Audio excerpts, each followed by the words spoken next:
नमस्कार। आज है तारीख 15 जनवरी और दिन सोमवार। ये बीबीसी हिंदी का पॉडकास्ट दिन भर पूरा दिन पूरी खबर है। मेरा नाम है मोहनलाल शर्मा और मैं हूँ सुमिरनप्रीत कौर।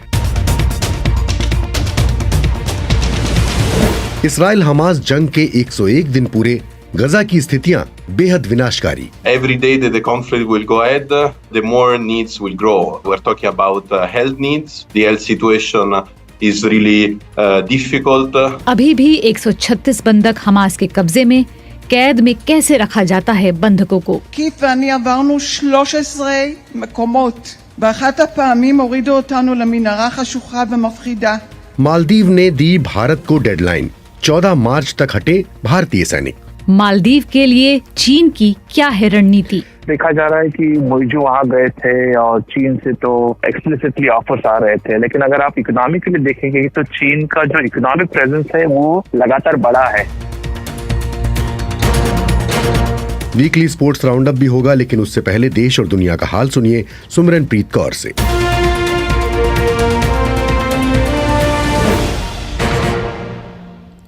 प्रधानमंत्री नरेंद्र मोदी ने रूस के राष्ट्रपति व्लादिमीर पुतिन से फोन पर बातचीत की। आज पीएम मोदी ने ट्वीट करके इसकी जानकारी दी है। उन्होंने लिखा है, राष्ट्रपति पुतिन के साथ अच्छी वार्ता हुई। हमने विशेष रणनीतिक साझेदारी में कई सकारात्मक पहलुओं पर चर्चा की और भविष्य की पहलों के लिए भी रोड मैप तैयार करने पर सहमति बनी। ब्रिक्स में रूस की अध्यक्षता सहित हमारे बीच कई क्षेत्रीय और वैश्विक मुद्दों पर भी विचार साझा हुए। रूस यूक्रेन युद्ध शुरू होने के बाद से दोनों नेताओं ने एक दूसरे से बातचीत फोन के जरिए ही की है, लेकिन मुलाकात नहीं हुई है। कांग्रेस नेता राहुल गांधी की भारत जोड़ो न्याय यात्रा का आज दूसरा दिन है। दूसरे दिन ये यात्रा मणिपुर के सेनापति जिले में पहुंची है। इस यात्रा की शुरुआत मणिपुर के थौबल से की गई थी। बस और पैदल होने वाली 66 दिनों की ये यात्रा 15 राज्यों की 100 लोकसभा संसदीय क्षेत्र और 337 विधानसभा क्षेत्र से होकर गुजरेगी। बहुजन समाज पार्टी की अध्यक्ष मायावती ने कहा है कि आने वाले लोकसभा चुनाव में उनकी पार्टी किसी अन्य दल या गठबंधन से कोई गठजोड़ नहीं करेगी। मायावती ने कहा कि हमारी पार्टी लोकसभा आम चुनाव अकेले ही लड़ेगी। यहाँ मैं ये बात भी फिर से स्पष्ट कर देना चाहती हूँ कि हमारी पार्टी देश में जल्दी ही घोषित होने वाले लोकसभा के ये आम चुनाव यहाँ गरीबों एवं उपेक्षित वर्गों में से विशेषकर दलितों, आदिवासियों, अति पिछड़े वर्गों, मुस्लिम व अन्य धार्मिक अल्पसंख्यक समाज के लोगों के बलबूते पर ही पूरी तैयारी व दमदारी के साथ अकेले ही लड़े। तमिलनाडु के मदुराई में जल्लीकट्टू के खेल में करीब 45 लोग घायल हुए हैं। इनमें से 9 लोगों को अस्पताल में दाखिल कराया गया है। राम मंदिर ट्रस्ट के महासचिव चंपत राय ने बताया है कि मैसूर के रहने वाले शिल्पकार अरुण योगीराज की बनाई प्रतिमा को राम मंदिर प्राण प्रतिष्ठा के लिए चुना गया है। पुरानी प्रतिमा को लेकर किए गए सवाल पर चंपत राय ने कहा कि रामलला की पुरानी प्रतिमा को भी नए मंदिर के गर्भगृह में रखा जाएगा। 22 जनवरी को अयोध्या के राम मंदिर में प्राण प्रतिष्ठा होनी है। इसराइल की पुलिस का कहना है कि रानाना शहर में हुए कार हमले में कम से कम 18 लोग घायल हुए हैं।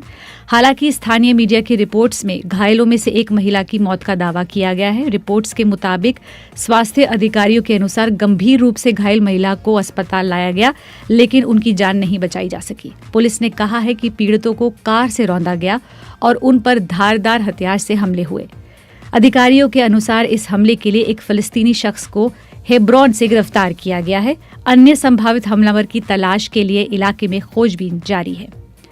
अमेरिकी सेना ने बताया है कि उसने यमन के हूती विद्रोहियों के अधिकार वाले इलाके से दागी गई एक मिसाइल को मार गिराया है।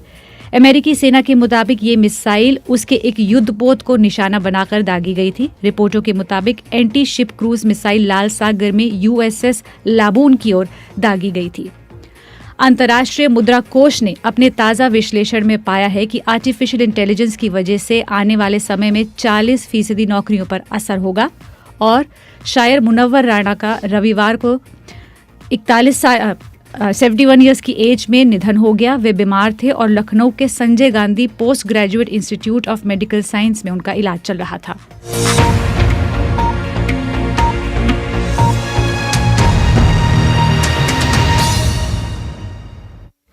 ये बीबीसी हिंदी का पॉडकास्ट दिन भर पूरा दिन पूरी खबर है। गजा में इसराइल हमास जंग को 100 दिन पूरे हो चुके हैं और आज इसका 101वां दिन है। 7 अक्टूबर को हमास ने इसराइल पर हमला किया था, जिसमें 1000 से ज्यादा इसराइली मारे गए और उस दिन के बाद से ही इसराइल हमास पर लगातार हमले कर रहा है। इसराइली सेना ने दक्षिणी गजा के खान यूनिस शहर पर एक बार फिर से जोरदार बमबारी की है और सेना का कहना है कि उसने हमास के 2 लड़ाकों को हवाई हमले में मार दिया है। गजा में हमास के स्वास्थ्य मंत्रालय का कहना है कि युद्ध शुरू होने के बाद से अब तक 24,000 से ज्यादा फलस्तीनी मारे जा चुके हैं।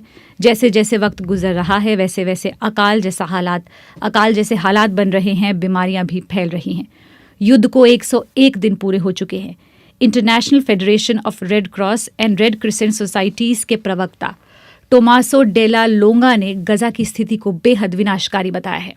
Every day that the conflict will go ahead, the more needs will grow. We're talking about health. संघर्ष जितना आगे बढ़ेगा, जरूरतें भी उतनी ही आगे बढ़ेंगी।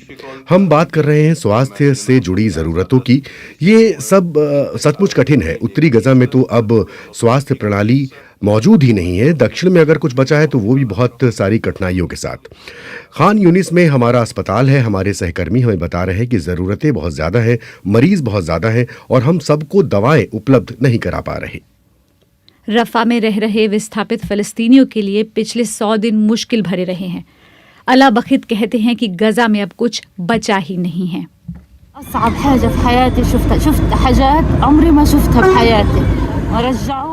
अला बखित कह रही हैं, 100 दिनों के बाद हम इस देश में रह तो रहे हैं, लेकिन ऐसे जैसे आत्मा बिना शरीर। जीवन का एक एक क्षण युद्ध जैसा ही है। देश में कुछ भी नहीं बचा है, ना स्कूल, ना विश्वविद्यालय, ना स्वास्थ्य सेवाएं, कुछ भी नहीं। सोचिए इन सभी बच्चों का भविष्य कैसा होगा। इसके बाद ये कैसे रहेंगे। समस्या सिर्फ युद्ध नहीं, बल्कि युद्ध के बाद क्या होगा, ये भी एक सवाल है। असली त्रासदी युद्ध के बाद ही सामने आती है। वेस्ट बैंक और गजा के लिए काम करने वाली CARE International Palestine county director Hiba Tibi बताती हैं कि गजा की स्थितियां मानवीय आपदा वाली हैं। According to my colleagues and the people that we speak to and serve in Gaza, 100 days. Hiba तीबी कह रही हैं, फलस्तीन में बहुत ठंड है। लकड़ी और प्लास्टिक शीट से बने बहुत कमजोर तंबू वाले आश्रय लोगों के लिए ठीक नहीं है। वहाँ नवजात बच्चे भी हैं। भोजन और पानी की कमी है, ईंधन की कमी है। गजा में मानवीय आपदा का कारण है ये सब। दक्षिण अफ्रीका ने इंटरनेशनल कोर्ट में इसराइल पर नरसंहार का मामला चलाया है। पॉडकास्ट में अब इसराइल के यरूशलेम से वरिष्ठ पत्रकार हरेंद्र मिश्रा को शामिल करने का वक्त आ गया है। हरेंद्र, आज 101 दिन है, कल 100 दिन पूरे हो गए। गजा की स्थितियां कैसी हैं, कैसे हैं हालात वहां पर? देखिए, 7 अक्टूबर को हमास के हमले के बाद पहले 2 दिन तो जो लड़ाई है वो इसराइल के दक्षिणी इलाके तक सीमित रही, लेकिन उसके बाद इसराइल ने ऐलान किया कि उसने अपने क्षेत्र को जो है वो सुरक्षित कर लिया है और अब उसने जंग का ऐलान किया और कहा कि गजा में उसकी कार्रवाई होगी। और कार्रवाई के ऐलान के साथ ही साथ इसराइल ने कई सारी पाबंदियां जो है वो गजा पे लगा दी। इसराइल ने कहा कि गजा की बिजली, पानी और खुराक की सप्लाई जो है वो बंद कर रहा है। और साथ ही साथ जैसे ही वहां पर हवाई हमले होने शुरू हुए इसराइल गजा के उत्तरी इलाकों में, तो उसके बाद इसराइल ने कहा कि उत्तरी इलाके में जो रह रही वहां जो आबादी थी उसको खाली करने के लिए कहा गया। और आपको बताएं कि 23 लाख में से तकरीबन 11 लाख जो गजा की आबादी थी वो उत्तरी इलाके में रहती थी, तो उसको कहा गया कि आप अपने घरों को छोड़ करके, मकान खाली करके आप दक्षिणी इलाके में चले जाएं अगर आप महफूज रहना चाहते हैं। तो अचानक जो है कुछ दिनों के बाद ही, ये युद्ध शुरू होने के कुछ दिनों के बाद ही गजा की पूरी आबादी जो है वो आधे इलाके तक जो है आकर के सीमित हो गई। तो ऐसे ही अनुमान लगाया जा सकता है कि हालात कितने बिगड़ गए हों। और उसके साथ ही साथ बिजली, पानी और खुराक की सप्लाई जो है वो बंद हो गई, तो जिसकी वजह से वहां पर शाम को लगभग शुरुआती दौर में ही अंधेरा जो है गजा में पूरा अंधेरा छा जाता था और धीरे धीरे अंतर्राष्ट्रीय दबाव जो है वो इसराइल के ऊपर बढ़ता गया, जिसकी वजह से इसराइल को थोड़ा समझौता करना पड़ा और वहां पर जो है सप्लाई जो है वो थोड़ी बढ़ी और उसके बाद जो है ईंधन भी वहां जाने लगा। लेकिन अस्पताल जो है वहाँ 36 अस्पताल हैं। आज के तारीख में वहां महज 9 अस्पताल जो है वो काम कर पा रहे हैं। ज्यादातर जो अस्पताल अस्पताल हैं वहां पर इसराइली कार्रवाई हुई है। इसराइल का कहना है कि अस्पतालों का इस्तेमाल जो है वो हमास के कारकुन हैं वो किया करते थे और वहां पर हमास का जो है अड्डा हुआ करता था, वो बहुत बड़ा ठिकाना हुआ करता था। अल-शिफा अस्पताल जो वहां का सबसे बड़ा अस्पताल है, उसके लिए तो उसे तो मुख्यालय भी इसराइल ने घोषित कर दिया। तो ऐसे में जो है ये सारे जो वहाँ नागरिक व्यवस्था जो है वो पूरी तरह से चरमरा गई और आबादी 23 लाख की आबादी जाकर दक्षिणी इलाके में जो है वो सिमट गई और वहां पर शरणार्थियों के साथ काम करने वाली जो संयुक्त राष्ट्र की एजेंसी है UNRWA, उसके तकरीबन 154 ठिकाने जो हैं वो शरणार्थी शिविर में जो है परिवर्तित हो गए। वहां पर सारे लोगों को रखा गया, वहां बरामदे में लोग रह रहे और वहां हालात आज कुछ इस तरह के हैं कि वहां पर पानी, खुराक, सारी चीजें अभी भी पहुंच नहीं पा रही है। अंतर्राष्ट्रीय समुदाय उस पर काफी दबाव डाल रही है। आज भी जब वहां 500 ट्रक सामान जो है हर रोज राहत सामग्री जाया करती थी, आज के तारीख में महज 100 किसी तरह से ट्रक जो है वो अंदर जा पा रहा है और ऐसे में वहां पर लोगों को खाने की कमी है, वहां पर इलाज के लिए दवाइयां नहीं है, वहां पर पानी नहीं है, वहां बिजली की सप्लाई नहीं है और अभी बरसात के मौसम में वहां पर हालात कुछ ऐसे बिगड़े हुए हैं कि वहां पर ज्यादातर लोग जो हैं उन्हें डिसेंट्री और सांस की बीमारी हो गई है। अस्पताल जो है वो इलाज नहीं कर पा रहे, उन्हें दवाइयां नहीं मिल पा रही हैं, तो लोग जो है वो बेहद बेबस नजर आ रहे हैं। वहां से भाग निकलने की कोशिश भी कर रहे हैं लेकिन उन्हें कोई जो है कबूल करने को तैयार नहीं है। यहाँ पर क्षेत्रीय बहुत सारे जो बाकी जो अरब जो राष्ट्र हैं वो एक तरफ जो है उनकी ओर सहानुभूति भी जता रहे हैं, समर्थन प्रकट कर रहे हैं, लेकिन कोई भी उन्हें कबूल करने को तैयार नहीं है। तो ऐसे में ज्यादातर जो गजा के भी लोग हैं जिनसे हमारी बात होती रही है, उनका कहना है कि उनके बच्चे जो हैं वो स्कूल नहीं जा पा रहे हैं, प्लेग्राउंड जो है वो सारे समतल हो गए हैं। उत्तरी इलाका जो है वो पूरी तरह से आज इसराइल के नियंत्रण में है। वहां पर स्टेडियम नहीं है, वहां पर जितने जो है हिस्टोरिकल मॉन्यूमेंट्स है, सारे ऐतिहासिक स्मारक, वो सारे टूट चुके हैं। तो ऐसे में हालात अभी कुछ इस तरह से हैं कि लोग टेंट्स में रह रहे थे लेकिन अब बरसात के मौसम में टेंट में भी रह पाना मुश्किल हो रहा है। तो यानी कि बहुत खराब स्थितियां हैं, बहुत खराब स्थितियां हैं गजा की। मैं अब जरा सिक्के का दूसरा पहलू की बात करना चाहता हूं। इसराइल में कितनी चीजें बदल गईं? देखिए, इसराइल में भी एक बहुत बड़ी तादाद में लोग जो हैं यहाँ पे विस्थापित हुए हैं। यहाँ पर पर्यटन मंत्रालय के अनुसार 2,33,000 लोग जो हैं वो इसराइल के दक्षिणी और उत्तरी इलाके दोनों जगह से विस्थापित हुए हैं और यहाँ पर मध्यवर्ग जो यहाँ पर सेंट्रल जो इलाके हैं इसराइल के, वहाँ आकर के वो होटलों में और जगह जगह पर उन्होंने भी जो है आसरा लिया हुआ है और लोग जो हैं उनका भी कहें एक तरह से तो उनका भी जीवन जो है बिल्कुल एक तरह से ठहर गया है और यहाँ पर उनके भी जो बच्चे हैं वो ऑनलाइन स्कूल, अभी ऑनलाइन उनकी स्कूलिंग हो रही है, वो भी कहीं जा नहीं पाते। तो हालांकि कहने को वो होटलों में रह रहे हैं, उन्हें सारी सहूलियतें मिली हुई हैं, लेकिन लोग जो हैं उनका रोजगार चला गया है। यहाँ के अर्थव्यवस्था जो है वो बिल्कुल शर्मराता हुआ नजर आ रहा है और धीरे धीरे जो है यहाँ पर भी विरोध के जो स्वर हैं वो मुखर होते जा रहे हैं और खास करके यहाँ पर यह भी देखा जा रहा है कि जिस तरह से बंधक बनाए गए इसराइली और वहाँ पर 136 लोग अभी भी कहा जा रहा है कि बंधक हैं गजा में, उनके लिए समर्थन यहाँ पर लगातार बढ़ रहा है। मैं इस पर आऊंगा, मैं हरेंद्र जी, मैं इस मुद्दे पर, बंधकों के मुद्दे पर आने ही वाला हूँ। जब हम बंधकों की अब आपसे बात करने वाले हैं तो हम जरा बात बंधकों की कर लेते हैं। जब हमास ने इसराइल पर हमला किया था तो उसने 200 से ज्यादा लोगों को बंधक बनाया था और इनमें से कई बंधक अभी भी हमास के कब्जे में हैं। आपको याद होगा कि युद्ध के दौरान जब अस्थायी संघर्ष विराम हुआ था तब हमास ने 105 बंधकों को रिहा किया था, लेकिन अभी भी 136 लोग उसके कब्जे में हैं। कल हमास ने एक वीडियो जारी किया है जिसमें हिरासत में 3 इस्राएली बंधक, एक महिला और 2 पुरुष कैमरे पर इस्राएली सरकार से कह रहे हैं कि उन्हें घर वापस लाएं। इन तीनों को 7 अक्टूबर को बंधक बनाया गया था। ये साफ नहीं है कि ये वीडियो कब बनाया गया था। इससे पहले हमास ने कहा था कि कई बंधकों की किस्मत के बारे में हम कुछ नहीं कह सकते। इधर तेल अवीव में 24 घंटे तक चली रैली में बंधकों के परिवारों ने उनकी रिहाई में विफल रही इस्राएली सरकार की आलोचना की है। बंधकों में से एक थी अवीवा सीगल, जो रिहा तो हो गई, लेकिन उनके पति कीथ अभी भी कैद में हैं। अवीवा बताती हैं कि वहां के हालात कैसे हैं। קית' ואני עברנו 13 מקומות. באחת הפעמים הורידו אותנו למנהרה חשוכה ומפחידה. अवीवा कह रही हैं, कीथ और मुझे 13 जगहों पर ले जाया गया। एक बार हमें एक अंधेरी और डरावनी सुरंग में ले गए। हमें रास्ता नहीं दिख रहा था। काफी देर तक चलने के बाद हम एक छोटी सी जगह पर पहुंचे। उन्होंने हमें वहां अकेले छोड़ दिया क्योंकि पर्याप्त ऑक्सीजन नहीं था। उन्होंने हमसे कहा, अगर तुम्हें कुछ चाहिए तो चिल्ला दो। रैली में हिस्सा लेने वाले जिमी मिलर के कुछ रिश्तेदार अभी भी बंधक बने हुए हैं।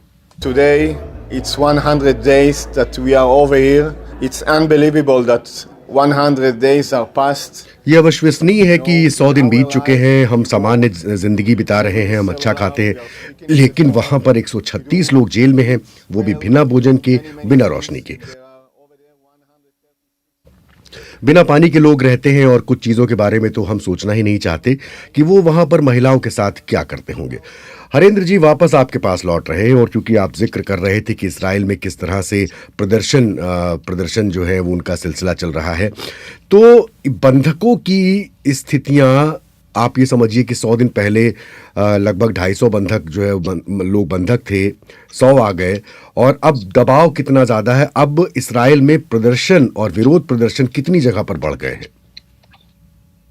देखिए, उसमें बहुत तेजी आ रही है और लगभग हर शनिवार को यहाँ पर इसराइल के तमाम बड़े शहरों में जो है प्रदर्शन हो रहे हैं। खास करके तेल अवीव जो है, जो कि पहले भी वहाँ काफी प्रदर्शन सरकार के खिलाफ हो रहे थे ये युद्ध शुरू होने के पहले, अब जो है यहाँ पर बंधकों की रिहाई को लेकर के जो है लगातार प्रदर्शन हो रहे हैं। और इन प्रदर्शनों में लोग सरकार के खिलाफ भी नारे लगा रहे हैं और प्रधानमंत्री बेंजामिन नेतन्याहू से इस्तीफे की भी मांग हो रही है। और बहुत सारे लोग जो हैं वो ये कह रहे हैं कि वो युद्ध विराम की भी मांग कर रहे हैं, और साथ ही साथ वो ये भी कह रहे हैं कि सरकार अपने को बचाने के लिए और प्रधानमंत्री अपनी कुर्सी बचाने के लिए जो है उनके जान को दांव पे लगा रहे हैं और वो कार्रवाई वहां पर जो है वो बंद नहीं कर रहे। कहा यह जा रहा है कि सरकार और फौज की तरफ से बार बार बात ये की जा रही है कि वहां पर कार्रवाई के जरिए ही बंधकों की रिहाई हो सकती है, जबकि यहाँ पर लोग जो हैं और खास करके उनके परिवारजन जो बंधक बना गए हैं, उनके परिवारजन, उनका ये कहना है, या फिर उस तरह के भी लोग जो वहां से छूट कर आए हैं, उनका ये कहना है कि सरकार जो कह रही है वो बात बिल्कुल गलत है और किसी समझौते के तहत ही जो है बंधकों की रिहाई करवाई जा सकती है। युद्ध से जो है इस मामले का कोई हल नहीं निकल सका। एक संक्षेप में आपसे और जानना चाहते हैं कि बहुत सारे प्रयास चल रहे थे युद्ध विराम को लेकर, और इसराइल का हमेशा कहना रहा है कि जब तक हमास का पूरी तरह खात्मा नहीं होगा युद्ध विराम नहीं होगा, युद्ध चलता रहेगा। तो इस बीच क्या कुछ प्रयास इस दिशा में हो रहे हैं कि बंधकों की रिहाई हो, किसी तरह समझौते पर पहुंचा जाए, या सब ठप है? जी, इस दिशा में प्रयास जो है वो निरंतर चलते रहे हैं। यहाँ पर मिस्र के तरफ से भी बयान आ रहा है कि बातचीत चल रही है। यहाँ से एक जो है डेलीगेशन इजरायली वहाँ पर अभी मौजूद है। कुछ लोग वहाँ पर बातचीत करके पहले वहाँ से लौटे हैं। कतर के तरफ से भी इशारे हो रहे हैं कि बातचीत चल रही है, लेकिन कतर के तरफ से ये कहा गया कि जिस तरह से इसराइल ने हमास के नेता पर लेबनान में हमला किया, उसकी वजह से मामला जो है वो थोड़ा बिगड़ गया था। लेकिन फिर इशारे हो रहे हैं कि फिर बातचीत के लिए हमास जो है वो तैयार है। शर्तें जो है उनको लेकर के बातचीत चल रही है। अमेरिका के तरफ से भी बयान आ रहा है कि वो निरंतर प्रयास करता रहेगा। तो उस तरह के प्रयास जो हैं वो चल रहे हैं, लेकिन जिन लक्ष्यों को लेकर के इसराइल चला था, जिसमें आपने कहा कि हमास के खात्मे को लेकर के, उसमें जो है अभी इसराइल के जो हमले हैं उसमें थोड़ी नरमी देखी जा रही है और ये अंतर्राष्ट्रीय दबाव के तहत हो रहा है। और खान यूनिस के इलाके में हालांकि लड़ाई अभी भी बहुत तेजी से चल रही है, लेकिन फिर भी पहले जैसी बमबारी अब देखने को गजा में नहीं मिल रही। बहुत बहुत शुक्रिया हरेंद्र मिश्र यरूशलेम से इस पॉडकास्ट में लाइव जुड़ने के लिए। और यहीं पर आपको बता दें कि बीबीसी हिंदी पर एक स्टोरी लगी है जिसकी हेडलाइन ये है कि गजा की सरहद पर निगाहबान इसराइली आंखें जिन्होंने भांप ली थी हमास की साजिश। यानी कि ये कहानी उस वक्त की है, 7 अक्टूबर की है, जब हमास ने इसराइल पर हमला किया था। उस वक्त वहां जो सैनिक तैनात थी उन्होंने क्या कुछ देखा। इसको पढ़ने के लिए bbc-hindi.com पर आइए। और कार्यक्रम में अब आगे बात मॉलडीव की सरकार बदलेगी, लेकिन मॉलडीव तो बेट वो टापू तो वैसे रहेगा। इसको चल के कहीं ना कहीं मॉलडीव की जनता को ये मैसेज ना जाए कि हम आपसे हेट करते हैं या फिर आपसे हम कोई प्रतिशोध देना चाहता है। मालदीव और चीन के जो रिश्ते बढ़े हैं उसके क्या है मतलब, और भारत को जो अल्टीमेटम दिया गया है कि 15 मार्च तक वो अपने सैनिक हटा ले, उसको थोड़ा सा विस्तार से समझेंगे।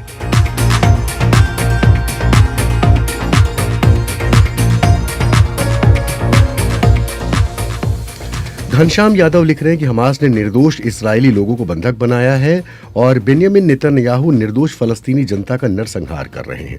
मदन लाल लंबूरिया लिख रहे हैं कि राहुल गांधी की न्याय यात्रा में जन सैलाब उमड़ रहा है। उम्मीद है कि कांग्रेस आम चुनाव में अच्छा प्रदर्शन करेगी। डी.के. परमार साहब की एक टिप्पणी बहुत पहले आई थी जब मैं इस प्रोग्राम को हमने शुरू किया था, और वो कह रहे थे कि इसके जो प्लेट आप लगाते हैं उसमें डेट लिख दिया कीजिए।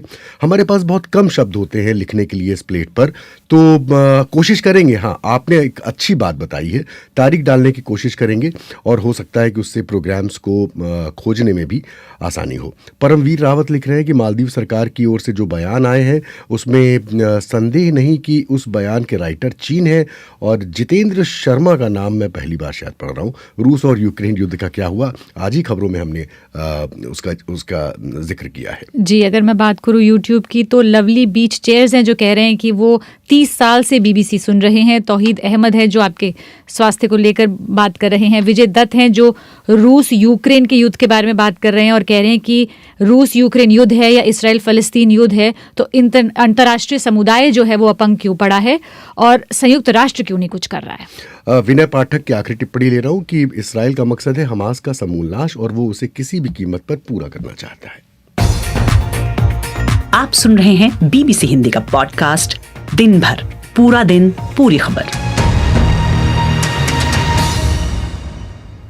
और अब इस पॉडकास्ट का दूसरा पड़ाव मालदीव की बात कर लें। मालदीव के राष्ट्रपति मोहम्मद मोइजू ने चीन के साथ अपने देश के रणनीतिक संबंधों पर बात की है। उन्होंने कहा कि दोनों देश एक दूसरे का सम्मान करते हैं और चीन पूरी तरह से मालदीव की संप्रभुता का समर्थन करता है। मोइजू को भारत विरोधी और चीन समर्थक माना जाता है। चीन दौरे से लौटते ही मालदीव ने भारत को 15 मार्च तक अपने सैनिकों को वापस बुलाने की डेडलाइन दी है। मोइजू का ये बयान ऐसे समय में आया है जब मालदीव और भारत के बीच द्विपक्षीय संबंधों में लगातार तनाव की स्थिति देखी जा रही है। मालदीव के विदेश मंत्रालय ने बताया है कि दोनों देश भारतीय सैनिकों की वापसी की प्रक्रिया शुरू करने को तैयार हो गए हैं। लेकिन भारत की विदेश मंत्रालय की ओर से जारी बयान में भारतीय सेना की वापसी को लेकर जो दी डेडलाइन है उसका जिक्र नहीं है। और विदेश मंत्रालय ने बयान जारी करके बताया कि माले में उच्च स्तरीय कोर ग्रुप की बैठक हुई थी।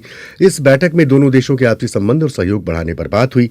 दोनों देशों में कोर ग्रुप की बैठक के बाद जो बयान जारी किया गया उसमें भारतीय सैनिकों की वापसी को लेकर एक मत यानी कि समानता नहीं है। एक तरफ मालदीव ये कह रहा है कि भारत तैयार है तो दूसरी तरफ भारत ने ऐसा कुछ भी नहीं कहा है।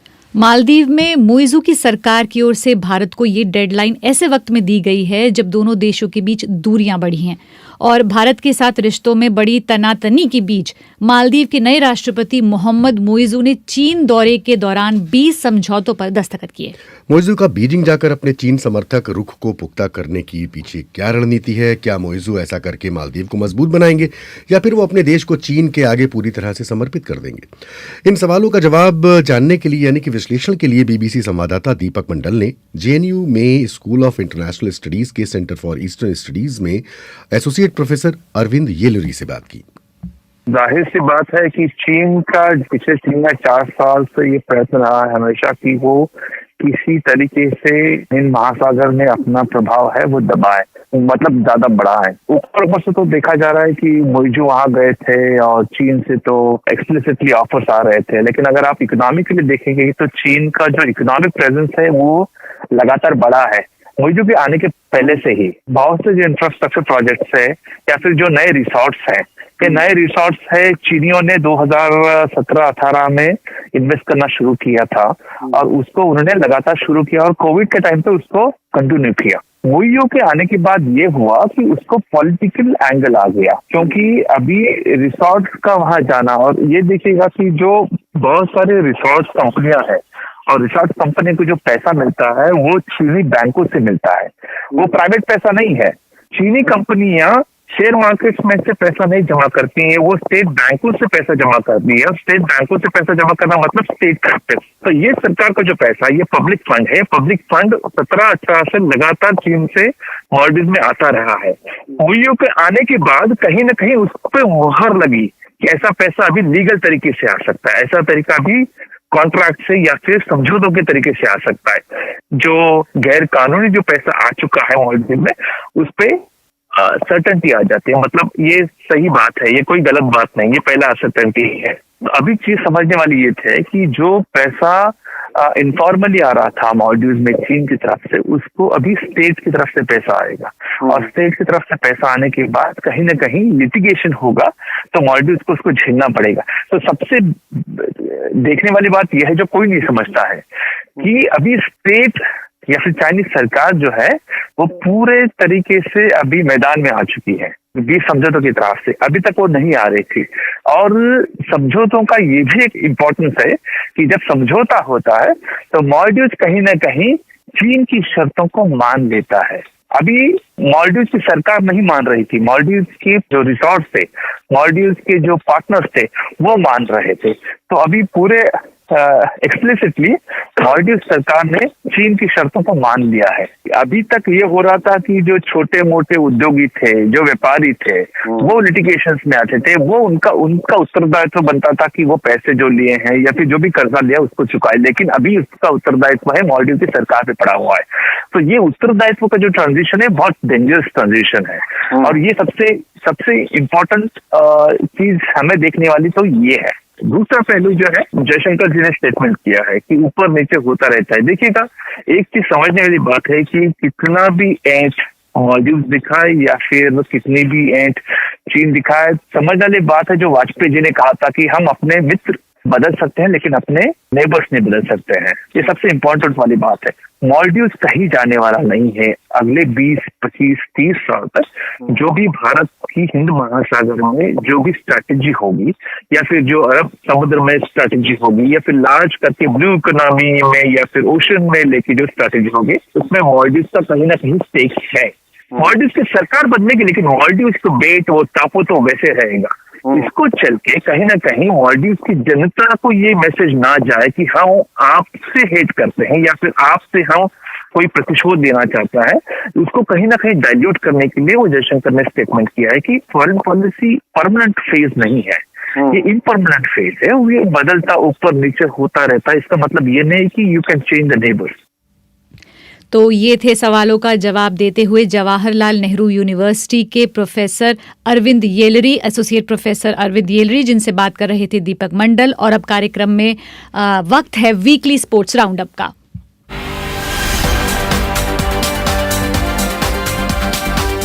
तो स्टूडियो में मौजूद हैं आदेश जी। आदेश जी, भारत की जीत के सिलसिले से शुरुआत करते हैं। जी हाँ, बिल्कुल सुमिरन, और आपका इशारा क्रिकेट की तरफ है, जहां इंदौर में खेले गए दूसरे T20 अंतर्राष्ट्रीय क्रिकेट मैच में भारत ने अफगानिस्तान को 6 विकेट से हरा दिया। इसके साथ ही भारत ने 3 मैचों की सीरीज में 2-0 की अच्छी बढ़त हासिल कर ली।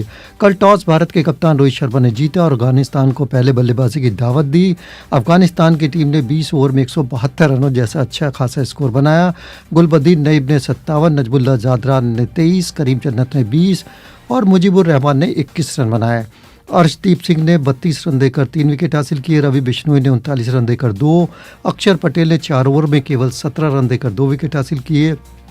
शिवम दुबे ने 36 रन देकर 1 विकेट झटका और उसके बाद भारत ने 173 रनों का लक्ष्य केवल 15.4 ओवर में ही 4 विकेट खोकर हासिल कर लिया। और इसमें सबसे महत्वपूर्ण भूमिका रही यशस्वी जायसवाल और शिवम दुबे की। जायसवाल ने 68 और शिवम दुबे ने नाबाद 63 रन बनाए। हालांकि कप्तान रोहित शर्मा का बल्ला नहीं चला, वो अपना खाता नहीं खोल सके। दोनों टीमों के बीच तीसरा और आखिरी T20 बेंगलोर में बुधवार को खेला जाएगा।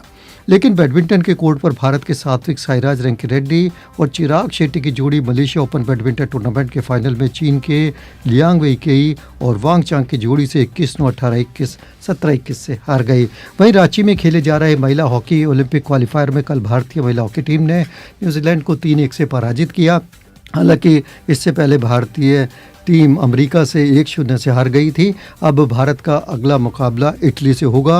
और इसी बीच बीसीसीआई ने एक अच्छी खबर जारी की है कि कर्नाटक के युवा बल्लेबाज प्रखर चतुर्वेदी ने अंडर 19 कूच विहार ट्रॉफी में मुंबई के खिलाफ 404 रनों की नाबाद पारी खेलने का रिकॉर्ड बनाया है। उधर ऑस्ट्रेलियन ओपन में जोकोविच ने क्रोएशिया के डिनो प्रिजविक को 4 घंटे 1 मिनट में 6-2, 6-7, 6-3, 6-4 से हराया। इससे पता चलता है कि कितना कंपटीशन है और अब जोकोविच को युवा खिलाड़ी कड़ी टक्कर देने लगे हैं। बहुत बहुत शुक्रिया आदेश जी। तो आज के इस पॉडकास्ट दिन भर पूरा दिन पूरी खबर में इतना ही। अब आपसे अगली मुलाकात होगी कल यानी कि मंगलवार को। वक्त यही है 7:30 बजे। आज स्टूडियो संभाल रहे थे अजीत सारथी। मुझे यानी सुमिरनप्रीत कौर और मोहनलाल शर्मा को दीजिए इजाजत। हमें सुनने के लिए शुक्रिया। कल फिर से आइएगा, फिर से शुक्रिया हमें कहने का मौका दीजिएगा। नमस्कार।